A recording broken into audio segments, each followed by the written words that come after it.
Ráda bych vás za všechny přivítala. Máme velké starosti, jsem jak ptáček v letu. Promiňte mi, prosím vás, jestliže to spletu.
Mezi dětmi vzniká přátelství, které může trvat celý jejich život.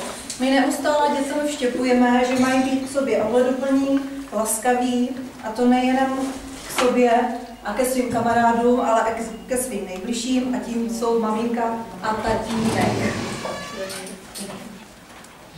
Dobré ráno, dobrý den, usmívej se stále jen. Dnešní den je pondělí, co nám dnešek nadělí. Dobré ráno, dobrý den, usmívej se stále jen. Dnešní den je úterý, co nám dnešek nadělí. Dobré ráno, dobrý den, usmívej se stále jen. Dnešní den je středa, to se zlobit nedá. Dobré ráno, dobrý den, usmívej se stále jen.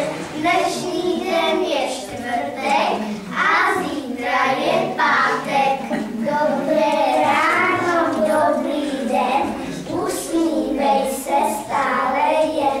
Dnešní den je pátek a zítra je svátek.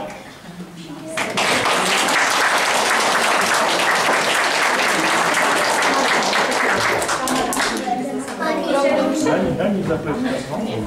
Kamarád,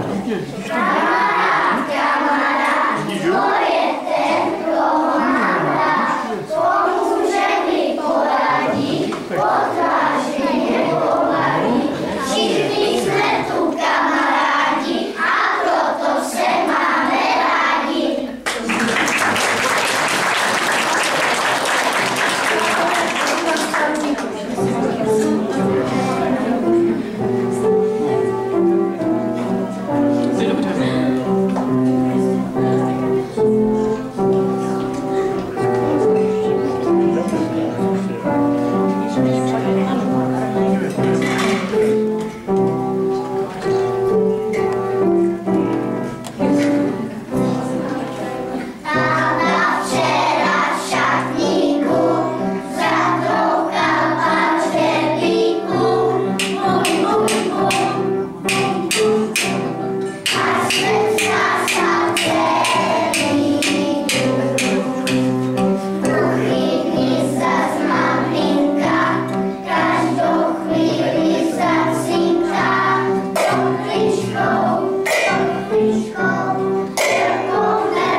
nám zahrají děti, co navštěvují kroužek Flékučka, 4 skladbičky.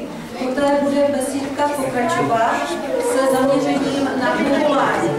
Protože když se ptáme některých dětí v tomto věku, co budou dělat, až budou dospělí, jiní nevědí, ale někteří už to mají velice jasné.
Ráno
déšť přejde, ale pršelo stále víc a víc.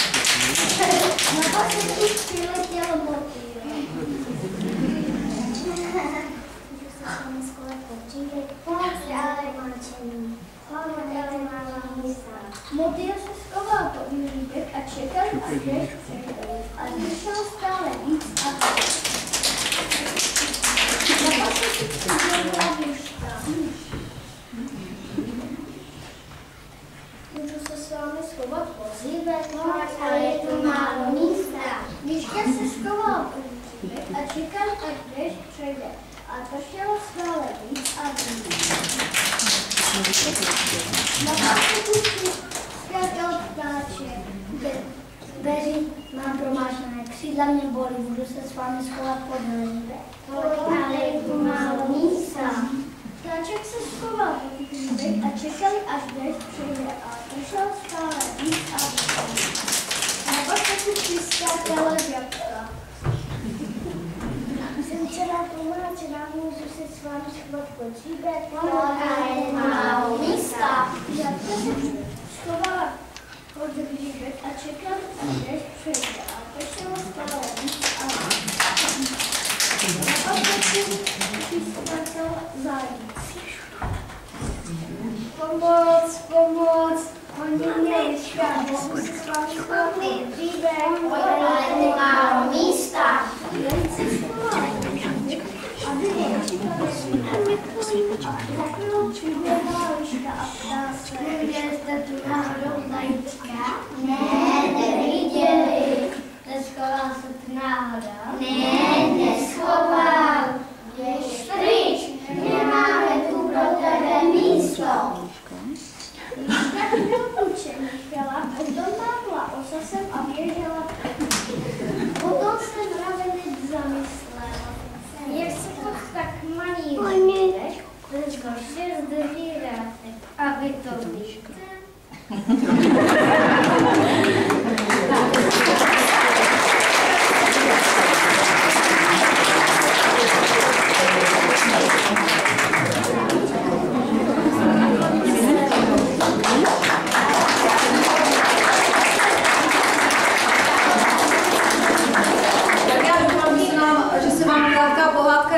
Že příští tanečnice vás žádně rozhodili a my budeme v besídce pokračovat. Školní rok se velmi rychle přehoupl a máme tady jaro. A jarní téma. Pojďte dělat.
Mám od něho zlatý klíč, jmenuji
Vyskočí, se mi kráska stává, na Čeče si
maminka odpoví. Matýska, jak se jmenovalo mláďátko? Medvídka. Aby se nám to vešlo, můžu poprosit? Můžeš jít se pak, prosím tě, abys nám to napsala tady. Teď si vyzkoušíme, abyste věděli, že to není tak jednoduché ve školce, tak teď bude to zkoušení chytrý.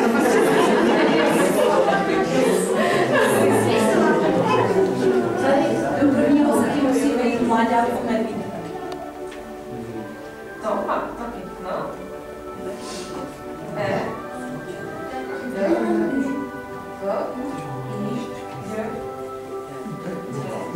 Je to tak? Ano, je to tak.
Vyhledáme mláďátko, takže mláďátko pejska, tak maminko musí poprosit ještě jednou.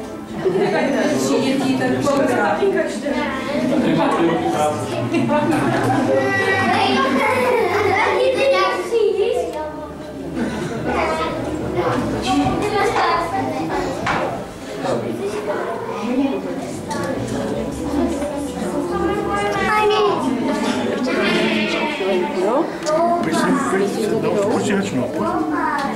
Počítač, nepůjdeš? To bude.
naše děti mají to štěstí, že žádnou svoji maminku hledat nemusí, protože ji mají tady.